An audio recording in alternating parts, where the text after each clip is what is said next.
तू? तुझी बहीण पण गेली ना? कोणाची? त्याची. हिची? सुंदरी. हो. आणि कोण गेला तिचा? बघले हरणी मम्मा आणि तुझी सगळे मम्मा गेले खाऊ खायला. आता तरी पण ती एकटी राहते बघ.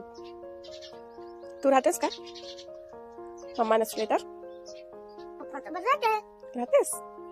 ठीक आहे, मग तू जा मामा सोबत आणि मी माझ्या मम्माकडे राहते. ओके? का? मी तर राहते तू विवंच्याकडे राहा. हो का? Good morning guys. आजचा व्लॉग म्हणजे थोडा आराम, थोड्या आठवणी आणि खूप सारं प्रेम. आजचा दिवस सुरू होतो आहे आईच्या घरातून, जिथे सकाळ जास्त सुंदर वाटते आणि वेळ थोडा हळू चालतो.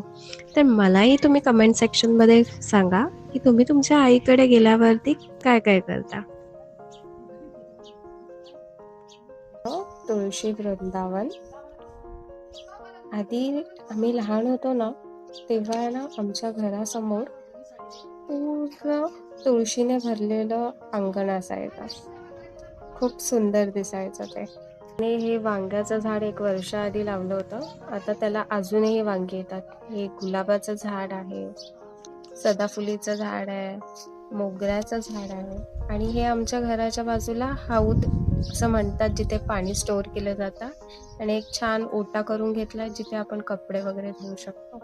पहिले तिथे दगडच असायचे, पण व्यवस्थित बसता येत नव्हतं, त्यामुळे मम्मीने हे सगळं करून घेतलं.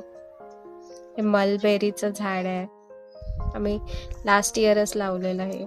पपईचं झाड आहे, हे घरामागचं आहे जिथे पपईचं झाड होतं. खूप गोड पपई लागतात.